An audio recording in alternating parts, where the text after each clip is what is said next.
We've accomplished more.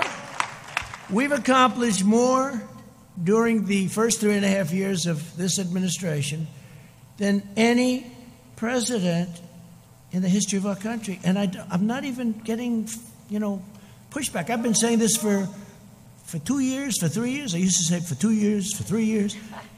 But we've done more, let's say just about. This way they can't say, well, somebody won a war or something, right? No. We've accomplished more than just about any administration in the history of our country. We've secured our borders. We've built our wall, which will be finished very shortly. We've brought back manufacturing jobs. We've defeated the ISIS caliphate and killed al-Baghdadi. We also killed the biggest terrorist, maybe of them all. Soleimani, we killed Soleimani, right? And al-Baghdadi. We appointed 300 new judges. By the end of the first term, we will have appointed 300. It's an unheard of number. That's because President Obama was very nice and he gave me 142 openings. And historically, you get no open. When you become president, first question you say, how many judges? They'll say, none, sir. Because the other previous president, they want to, it's a very important thing, federal judges. So I've appointed, we will have appointed 300, could be even more than that by the end of the first term. And I sat down, first day I said, how many judges do I get to appoint? They said, sir, 142. I said, 100, because you know what? He thought that Hillary was going to win. Right?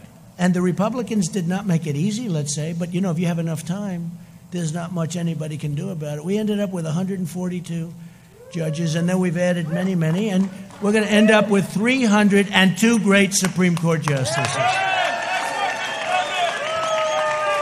And remember this, I'm saying that I'm demanding, actually, a list. Let Biden put up a list of the judges he's going to appoint, that he'll take them out like I did. I had 25, and we're going to take it out of that list. And we're going to be announcing a list over the next couple of weeks with the judges that we had, plus we might add a few more, so you know exactly where we stand. He can't do it because he would appoint, it's not him, he has no choice. The radical left will demand that he appoints super radical left, wild, crazy justices going into the Supreme Court. Your American dream will be dead if that happens. It'll be dead. And by the way, the next president, so I've had two. Some presidents have had none. I have had two in a relatively short period of time. But I will tell you that the next one could have 2, 3, 4, and even 5. The next president. This is so important. This is so, whether you're talking about life, whether you're talking about Second Amendment, whether you're talking about military, this is so important. We have to do this. We have to win this election.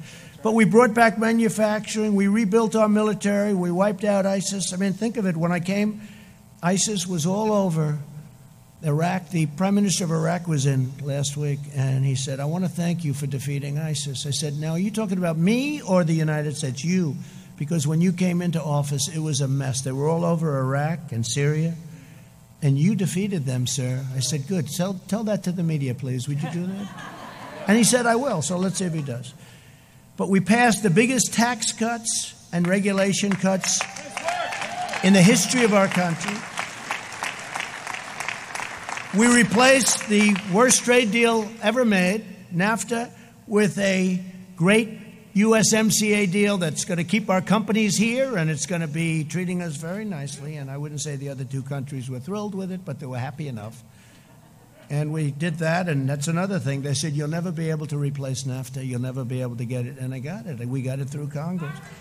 We fixed a lot of our broken and bad trade deals. We're getting $40 billion now from Japan. We fixed a horrible deal that was made with South Korea. Remember, I was a Hillary Clinton special. She said, this will produce 250,000 jobs. And she was right.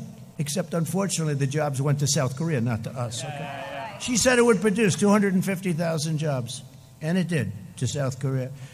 And we stood up to China like nobody's ever stood up between the tariffs and the trade deal, which now, don't forget, when I made that, the ink wasn't dry before the China virus poured into our country, right? The ink wasn't dry. So I view that differently than I would have viewed, because it's done very well. Last week they had the largest order of corn, the largest order of soybeans. They are doing things, you know, they're very smart. A lot of people, because they see my attitude, a lot of people would say, we're not going to order. They do just the opposite. I got a call last week, sir. In fact, Sonny Perdue is here, the great Sonny Perdue, Secretary of Agriculture. He's here. There he is. Is that right, Sonny? I got a call. They ordered the largest. It was the largest order of corn in the history of our country. Twice. The largest order of corn, the largest order of soybeans. So here's how smart. Somebody else would say, running some country, you know, they'd say, well, we're not going to do business with him. He's not saying nice things about it. China's very smart. Instead, they order more corn than we've ever thought possible, right, Sonny? Order more soybeans than we ever thought possible. And now I have farmers calling me up, sir, we love China very much. Please don't be too tough on them, please.